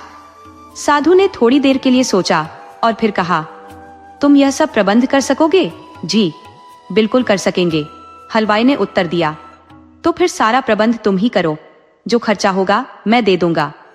ये कहते हुए साधु महाराज ने अपने लाठी की ओर देखा। हलवाई ने उत्तर दिया, महाराज आप निश्चित रहें, सब प्रबंध हो जाएगा। दूसरे दिन यज्ञ हुआ। हरिद्वार में धूम मच गई। लोग यज्ञ को देखते और आनंद में झूमते। वे कहते थे, हमने यज्ञ तो बहुत देखे हैं, परंतु इस उदारता और भक्ति भावना से रुपया पानी की तरह बहते हुए किसी को नहीं देखा। ऐसे धन्ना सेठों की कमी नहीं है जिनके पास मोहरें बहुत पड़ी हैं। वे मुकदमेबाजी में लाखों लूट देते हैं, बेटे के विवाह पर उड़ाते हैं, परंतु धर्म के काम पर एक पैसा भी खर्च नहीं करते। यह मनुष्य सच्चा मनुष्य है जिसने अपना सच्चा धर्म समझा और धर्म के सामने पैसे का मोह नहीं देखा। अपनी प्रशंसा सुनकर साधु का दिमाग 7वें आसमान पर पहुंच गया और उसका हृदय आनंद में हिलोरे लेने लगा। साधु बाहर से प्रसन्न था, परंतु उसका भाग्य रो रहा था। शाम हुई। साधु ने अपने कमरे का दरवाजा बंद किया और लाठी को खोलकर देखा। लाठी के अंदर साधारण सिक्के देखकर उसका हृदय कांप गया। उसे ऐसा प्रतीत हुआ मानो कोई भयानक स्वप्न देख रहा हो। उसे अपनी आंखों पर विश्वास नहीं हो रहा था। वह चाहता था कि यह सपना जल्दी से खत्म हो जाए, परंतु यह सपना ऐसा नहीं था जिसके पश्चात उसकी नींद खुल जाती। उसने उन साधारण सिक्कों को आंखें मलमल कर देखा। उसे लगता था कि अब भी मेरी भूल दूर हो जाएगी, परंतु ऐसा ना हुआ। साधु के मुख पर पसीने की बूंदें झलकने लगी। हलवाई को थोड़ी ही देर में हिसाब देना था। उसने सोचा, अब क्या होगा? अपमान का चित्र उसकी आंखों के सामने खींच गया। साधु कांप कर खड़ा हो गया। अपमान का विचार अपमान से भी अधिक भयानक होता है। साधुओं में अपमान सहने की शक्ति नहीं होती। उसने कुछ देर तक विचार किया, जैसे निराश मनुष्य समुद्र में कूदने से पहले विचार करता है। फिर साधु ने दरवाजा बंद कर लिया। साथ ही उसकी आशा के दरवाजे भी बंद हो गए। साधु ने चारपाई की रस्सी निकालकर उसे छत पर लटका दिया। मृत्यु दरवाजे पर खड़ी थी। साधु की अंतरात्मा ने उपदेश किया, दिमाग ने युक्तियां बताईं, परंतु निराशा ने सब ओर अंधेरा फैला दिया। साधु का मुख मृतक के समान सफेद हो गया। तब उसने चारपाई पर खड़े होकर रस्सी का फंदा गले में डाला और थरथराते हुए पैरों की अंतिम चेष्टा से चरण ठोकर मारकर गिरा दिया। साधु फांसी पर झूल गया और उसकी मृत्यु हो गई। सुबह का समय आनंदमय था, परंतु किसे पता था कि शाम इतनी दुखमयी होगी। कुछ समय के बाद यह घटना हर बच्चे की जुबान पर थी। साधु तो मर गया, परंतु उसका आशीर्वाद अभी भी जीवित था। 1 वर्ष के भीतर ही अयोध्या नाथ के घर एक पुत्र ने जन्म लिया। मरी हुई आशाओं में जान आ गई। अयोध्या नाथ ऐसे प्रसन्न थे मानो उन्हें सारा संसार मिल गया हो। अंधेरे घर में प्रकाश हो गया था। उनके पांव धरती पर नहीं पड़ रहे थे। बालक का नामकरण संस्कार बड़ी धूमधाम से किया गया। इस उत्सव के अवसर पर एक बड़ा भोज दिया गया। उस दिन अयोध्या नाथ ने अपनी सारी जिंदगी की कंजूसी निकाल दी और रुपयों को पानी की तरह बहाया। बालक का नाम द्वारका नाथ रखा गया। जैसे जैसे वह आयु में बढ़ता गया, अयोध्या नाथ की कामनाएं भी पल्लवित होती गईं। द्वारका नाथ बहुत ही सुशील बालक था। उसकी बुद्धि देखकर आश्चर्य होता था। लोग कहते थे कि यह कल को नाम रोशन करेगा। अयोध्या नाथ यह सुनकर गर्वित होते और उसकी शरारतों को देखकर उनका प्यार और भी बढ़ जाता। इसी प्रकार 6 वर्ष बीत गए। द्वारका नाथ स्कूल में पढ़ने गया। वहां उसकी प्रतिभा का विकास हुआ। सोना कुंदन बन गया। वह सदैव अपनी श्रेणी में प्रथम आता। अयोध्या नाथ यह देखते और परमात्मा को धन्यवाद देते। परंतु कभी कभी जब उन्हें साधु के साथ किया गया दुर्व्यवहार याद आता तो उनके कलेजे में हलचल मच जाती और उनकी आत्मा पर गहरा बोझ छा जाता। उन्हें अब अपने की पर पछतावा होता। वे अक्सर मन ही मन दुखी रहते कि मेरी बुद्धि पर ऐसा पर्दा कैसे पड़ा जो मैंने इतनी मूर्खता कर दी। परंतु वह गुजरा हुआ समय उनके हाथ में नहीं आता था। उन्होंने वह सोने की मोहरें एक रुमाल में बांधकर एक संदूक में रख दी थी और यह निश्चय किया कि उसे साधु को लौटा देंगे। उन्होंने साधु की खोज के लिए कई लोगों को भेजा, परंतु साधु तक कोई नहीं पहुंच सका। यहाँ तक कि अब अयोध्या नाथ वह घटना भूल चुके थे, परंतु वह सोने की मोहरें अभी भी संदूक में रखी हुई थी। समय बीतता गया। द्वारकानाथ अब 18 वर्ष का हो गया था। वसंत के दिन थे। खेतों में सरसों फूल रही थी। अयोध्या नाथ अपनी धर्मपत्नी और बेटे द्वारकानाथ के साथ हरिद्वार को चल पड़े। वहां पहुंचकर वे एक सराय में ठहरे। वहां अयोध्या नाथ को एक नया रहस्य पता चला कि उनके बेटे द्वारकानाथ की प्रकृति साधुओं जैसी थी। वह दिन रात साधुओं के दर में घूमता रहता। कोई भी दुखी और गरीब उसे दिखाई देता तो वह उसकी सहायता करता। अयोध्या नाथ यह देखकर बड़े ही दुखी होते थे, परंतु वे कुछ कर नहीं सकते थे। द्वारकानाथ का मुख देखकर उनका क्रोध तुरंत ही शांत हो जाता था। वह बहुत सोचते थे, परंतु द्वारकानाथ के इस स्वभाव का कारण उन्हें समझ में नहीं आता था। एक दिन की बात है, द्वारकानाथ हरिद्वार में अपने दर की तरफ लौट रहा था कि रास्ते में एक वृद्ध आदमी उसे रोता हुआ मिला। द्वारकानाथ ने आश्चर्य से पूछा, क्यों भाई, रो क्यों रहे हो? वृद्ध ने उत्तर दिया, क्या कहूँ, कहते हुए लज्जा आती है। फिर भी बताओ। मैं गंगा जी में डूबकर अपना जीवन समाप्त करने जा रहा हूँ, क्योंकि मुझे व्यापार में घाटा हुआ है और मेरे सिर पर बहुत सा कर्ज है। द्वारकानाथ ने कहा, यह तो मामूली सी बात है। वृद्ध व्यक्ति ने अजीबोगरीब भावनाओं से द्वारकानाथ की ओर देखते हुए कहा, मुझे ऋण चुकाना है, नहीं तो आत्महत्या करने के अलावा मेरे पास कोई और उपाय नहीं है। द्वारकानाथ थोड़ी देर मौन रहा, लेकिन यह मौन वृद्ध व्यक्ति के लिए आशा की किरण बन गया। बहते हुए आंसू रुक गए। द्वारकानाथ ने वृद्ध से पूछा, कितने रुपयों से तुम्हारा काम चल सकता है? जब मनुष्य निराश हो जाता है तो उसे हर कदम पर आशा की झलक दिखती है। वृद्ध ने हिसाब लगाकर उत्तर दिया, मेरे सिर पर लगभग 1400 रुपए का ऋण है। 1400 रुपये? द्वारकानाथ थोड़ी देर के लिए चुप रहा, फिर उसने कहा, चिंता मत करो, प्रबंध हो जाएगा। वृद्ध ने पूछा, तो कब तक कर दोगे और मुझे कहाँ मिलोगे? वृद्ध ने कहा, चौक पर जो हलवाई की बड़ी दुकान है वह मेरी ही है, मैं तुम्हें वहीं मिलूंगा। द्वारकानाथ उड़ा हुआ वापस सराय में पहुंचा। इस समय उसके हृदय में हलचल मची हुई थी। उसका मन व्याकुल था। वह चाहता था कि जितनी जल्दी हो सके वृद्ध का संकट दूर कर दे। उसे किसी दिव्य शक्ति ने विश्वास दिला दिया था कि इस वृद्ध की सहायता करना उसका धर्म है। वह एक विशेष भावुकता के साथ घर पहुंचा। माता और पिता दोनों बाहर गए हुए थे। द्वारकानाथ का रास्ता साफ था। उसने नौकरों से चाबियां ली और कमरे के अंदर गया, परंतु संदूक में ताला लगा हुआ था। द्वारकानाथ ने पत्थर लेकर संदूक का ताला तोड़ दिया और फिर संदूक टटोलने लगा। निराशा ने पर फैलाए, मगर आशा ने अपने पंख फैला दिए। एक उम्मीद की चमक दिखाई दी। द्वारकानाथ के हाथ में एक रुमाल आ गया। उसने कपड़े हुए हाथों से उसे जल्दी से खोल दिया। उसका हृदय कमल की तरह खिल गया। उसे रुमाल में सोने की मोहरें मिली। यह वही सोने की मोहरें थी जो एक समय में अयोध्या नाथ ने साधु से चुराई थी। मोहरें गिनी तो पूरी निकली। द्वारकानाथ का हृदय प्रफुल्लित हो गया। उसने मोहरें थैले में रखी और रुमाल को वापस संदूक में रख दिया और इस तरह से भागा जैसे कोई पुलिस वाला उसके पीछे लगा हो। द्वारकानाथ ने भलाई करने के लिए बुराई का सहारा लिया था। अपना काम पूरा करके द्वारकानाथ वापस घर पहुंचा। रात का समय था। वह अभी आकर बैठा ही था कि उसके पेट में पीड़ा होने लगी। द्वारकानाथ एक साहसी नवयुवक था। बड़े से बड़े कष्ट में भी वह हिम्मत नहीं हारता था, परंतु यह पीड़ा अजीब तरह की थी। उसके मुख से चीखें निकल गई। अयोध्या नाथ ने भी जब देखा तो उन्हें ऐसा जान पड़ा जैसे कोई विपत्ति आने वाली है। वे दौड़ते हुए डॉक्टर के पास गए, परंतु अभी वापस भी नहीं आए थे कि द्वारकानाथ ने प्राण त्याग दिए। अयोध्या नाथ ने जब यह सुना तो पछाड़ खाकर गिर पड़े और कई दिन तक बीमार रहे। परंतु द्वारकानाथ को क्या हो गया, यह आज तक उनकी समझ में नहीं आया था। एक दिन संदूक में किसी चीज के लिए हाथ डाला तो मोरों वाला रुमाल नहीं था। उन्हें कई वर्षों की भूली हुई घटना याद आ गई, परंतु उन मोरों का चला जाना और द्वारकानाथ का मरना, इन दोनों घटनाओं में क्या संबंध था, इसे वे कभी समझ नहीं सके। परंतु कहानी सुनने वाले तो समझ ही गए होंगे कि दोनों घटनाओं में क्या था। सच्चाई यह थी कि जिस साधु की मोहरे अयोध्यानाथ ने चुराई थी, उसी साधु ने अयोध्यानाथ के बेटे द्वारकानाथ के रूप में पुनर्जन्म लिया था। द्वारकानाथ बनकर उसने ही वही सोने की मोहरे अयोध्यानाथ से चुराकर वृद्ध व्यक्ति को दे दी और अपना पूर्व जन्म का कर्ज चुका दिया। वह वृद्ध व्यक्ति वही था जिसने साधु के लिए भंडारे का प्रबंध किया था। इस तरह से अपना ऋण पूरा करते ही द्वारकानाथ ने प्राण त्याग दिए। साधु ने पूर्व जन्म का अपना ऋण चुकाकर अयोध्यानाथ को उनके कर्मों की सजा दी, जो अब अपने जवान बेटे की मौत के दुख में तड़पते रहे।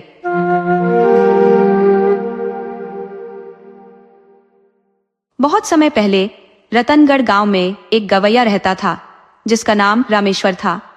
ये गवैया शादी के मौके या किसी भी उत्सव पर गाने गाता था। गांव और शहर के लोग उसे अक्सर अपने आयोजनों में आमंत्रित करते थे। रामेश्वर की गायकी इतनी मधुर थी कि आसपास के कई राज्यों से भी लोग उसे बुलाते थे।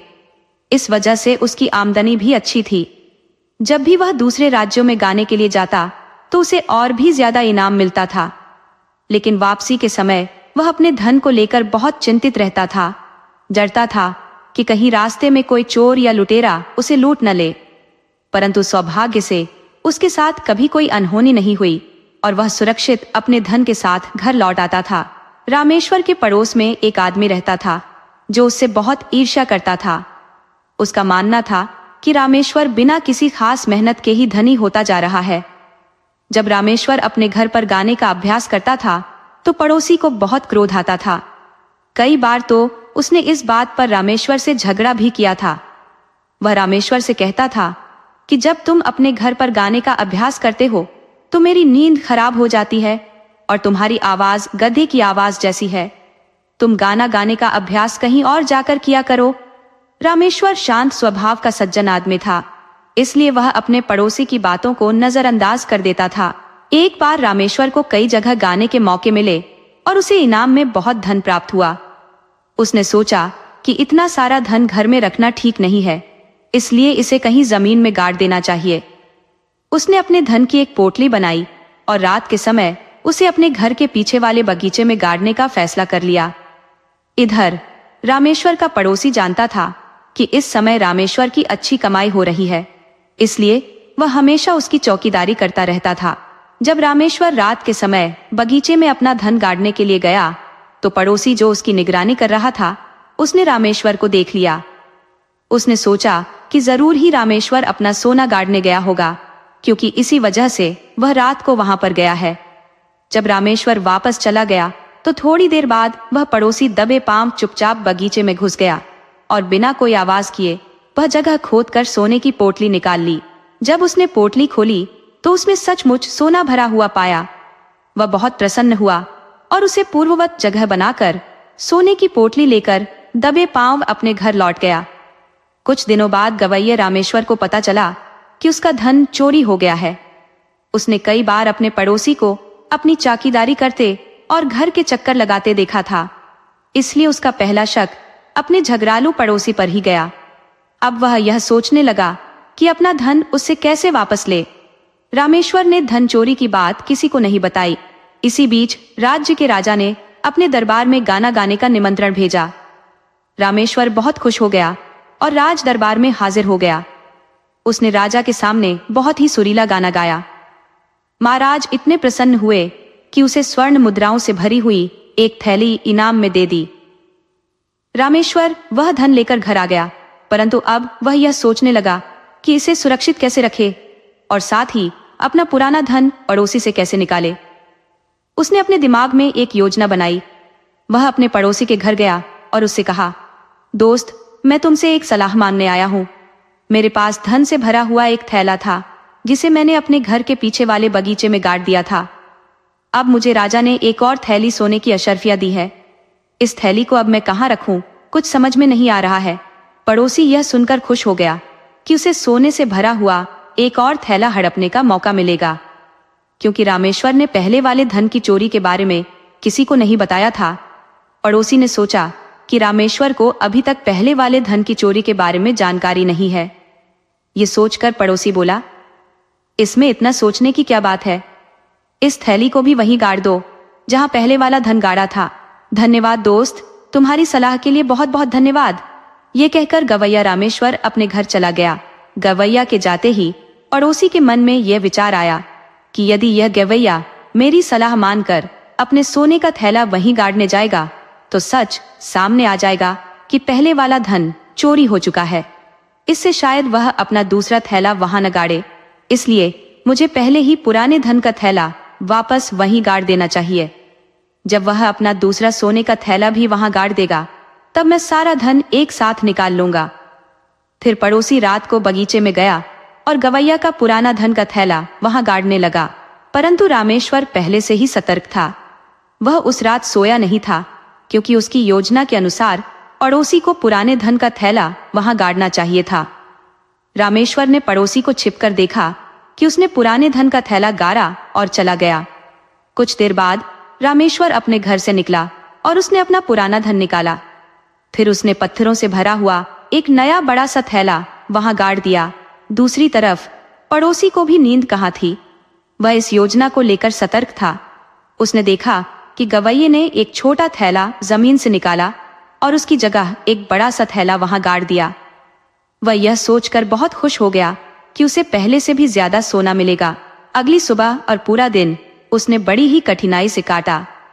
अगली रात को मौका पाते ही वह गवैया के बगीचे में जा पहुंचा और पत्थरों से भरा हुआ थैला उठाकर जल्दी जल्दी घर लौट चला। थैले के बोझ से वह बहुत खुश था कि ढेर सारा सोना उसने हासिल कर लिया है।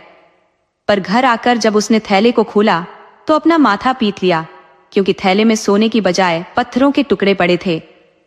उसे एहसास हुआ कि गवैये ने उसे चकमा दे दिया है।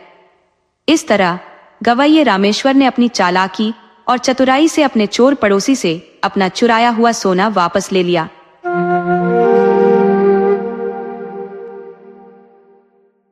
प्रीतमपुर गांव में सियाराम नाम का एक आदमी रहता था।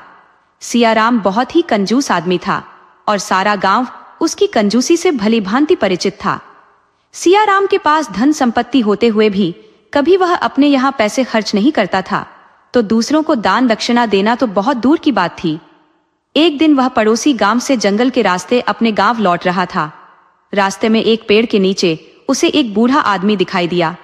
बूढ़ी ने कहा, श्रीमान, प्यास से मैं मरा जा रहा हूं, मुझ पर दया कीजिए और थोड़ा सा पानी पिलाकर मुझे बचाइए। बूढ़ी की बात सुनकर सियाराम रुक तो गया, पर उससे बोला, सुनो, पानी तो मेरे पास है, पर मैं पिलाऊंगा तभी जब तुम मुझे बदले में ज्यादा से ज्यादा रकम दोगे। बोलो, क्या तुम्हें मंजूर है? बूढ़ा पल भर के लिए सोच में पड़ गया, परंतु तुरंत ही उसने चांदी का एक सिक्का निकाला और सियाराम के हवाले कर दिया। सियाराम ने सिक्का अपने कब्जे में कर लिया और बदले में उस बूढ़े को पानी पिलाकर उसकी प्यास बुझाई। पानी पी लेने के बाद बूढ़ा बोला, श्रीमान, अब मेरी जान में जान आई है, मैं भी आपके गांव चलता हूँ, वहां मैं आपको सैकड़ों हजारों अशर्फिया दिला सकूंगा। सियाराम ने उसकी बात पर हंसते हुए कहा, अरे, तुम दिखते तो कंगाल हो और बात करते हो सैकड़ों हजारों अशर्फियों की। गनीमत समझो कि तुम्हारी जान बच गई। थोड़े से पानी के बदले में मुझे चांदी का सिक्का देने वाले मूर्ख हो, तुम्हारे जैसे व्यक्ति से मैं कोई और उम्मीद भी क्या कर सकता हूं? जाओ, अपना रास्ता नापो। बूढ़ा बोला, आप मेरी बुद्धि को ऐसी वैसी मत समझिए। कल मैं आपके घर के सामने खड़ा होकर आपसे दान मांगूंगा। आप दान में मुझे एक अशर्फी दीजिएगा और फिर देखिएगा कमाल, मैं आपको माला माल कर दूंगा। सियाराम ने व्यंग्य करते हुए कहा, एक अशर्फी? मैं तो तुम्हें फूटी कौड़ी भी नहीं दूंगा। बूढ़ा बोला, आप क्यों ना घबरा रहे हैं? एक बूढ़े का तर्क अभी जारी था। मेरी बात पहले ध्यान से सुनिए।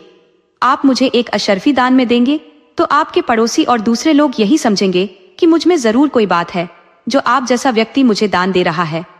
इसीलिए वे भी मुझे दान में अशर्फियां देने लगेंगे। फिर मैं उनसे कहूंगा कि इस दान का फल तभी मिलेगा जब वे रोज लगातार 1 महीने तक दान करेंगे।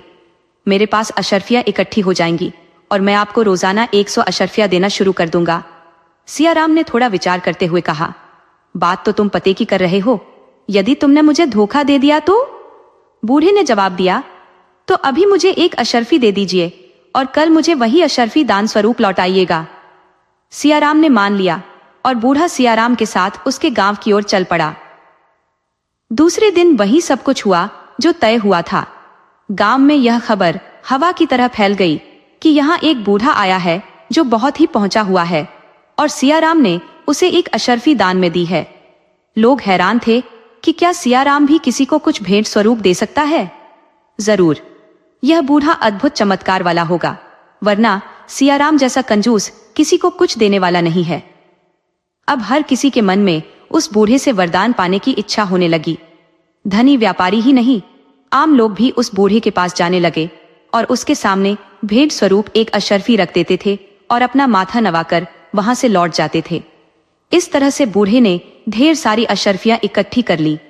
उनमें से काफी अशर्फियां उसने सियाराम के हवाले कर दी। सियाराम को अशर्फियां देते समय उसने केवल इतना ही कहा, कल भी आप मुझे ऐसे ही एक अशर्फी भेंट में दीजिएगा। पर सियाराम की संदेह करने की आदत नहीं गई। उसने कहा, मान लिया कि यह शर्त मेरी है, पर कल अगर तुम मेरी अशर्फी लेकर गायब हो गए तो? बूढ़े ने चुपचाप सियाराम के हाथ में एक अशर्फी पेश की और वहां से चला गया। 2 हफ्ते मुश्किल से ही गुजरे होंगे कि सियाराम के पास ढेरों अशर्फियां बच गई। उस रकम से बूढ़े ने अब बढ़िया सा मकान खरीद लिया और खाना बनाने तथा देखरेख करने के लिए 2 नौकर भी रख लिए। उसके पास जो बाकी रकम थी उसे उसने ब्याज पर दे दिया। उसकी जिंदगी मजे से कटने लगी। लेकिन बूढ़े ने सियाराम से हर रोज एक अशर्फी भेंट में लेना नहीं छोड़ा। उधर जो लोग बूढ़े को हर रोज भेंट चढ़ा रहे थे, उनके मन में कुछ संदेह जागा। एक व्यक्ति ने बूढ़े की पूरी दिनचर्या पर नजर रखना शुरू कर दिया। इस तरह से 2 दिनों में ही यह हकीकत सामने आ गई। लोगों ने बूढ़े और सियाराम को धर दबोचा और उन्हें पंचायत में पेश किया। बूढ़ा पंचायत के समक्ष बिल्कुल भी नहीं घबराया। उसने कहा, श्रीमान, इसमें सियाराम ने कोई धोखा नहीं दिया। उसने मुझ पर विश्वास किया और मुझे भेंट स्वरूप एक अशर्फी देता रहा। बाकी लोगों ने, जिन्होंने मुझे भेंट स्वरूप अशर्फियां दी है, मैंने किसी भी प्रकार का कोई शुल्क क्यों नहीं दिया। वे तो स्वयं ही मेरे पास आते रहे और भेंट चढ़ाते रहे, और भेंट स्वीकार करना कोई अपराध नहीं है। दूसरे, इस गांव में किसी भी परिवार से मेरे पास 15 से ज्यादा अशर्फियां नहीं है। हाँ, सियाराम से मैंने काफी फायदा उठाया है, जिसके बदले में मैं उसे भी ज्यादा अशर्फियां हर रोज देता रहा हूं। लेकिन न्याय चाहने वाले इस विवरण से बिल्कुल भी संतुष्ट नहीं थे। वे बोले, यह तो केवल एक मनगढ़ंत कहानी है और हमें लूटने की साजिश है। यदि इन्हें छोड़ दिया गया तो ये दूसरे लोगों को भी धोखा देते रहेंगे, इसीलिए इन्हें सजा मिलनी ही चाहिए। तब बूढ़े ने हाथ जोड़कर न्यायाधीश से प्रार्थना की, श्रीमान, जब मैं 25 वर्ष का था तब से यह योजना मेरे मन में चल रही थी। मैं गांव-गांव घूमा, शहर शहर घूमा, लेकिन मुझे कोई ऐसा व्यक्ति नहीं मिला जो मेरी इस योजना को कार्य रूप देने में सहायक होता। अब कहीं बुढ़ापे में जाकर मुझे इस योजना को सफल करने का अवसर मिल पाया है।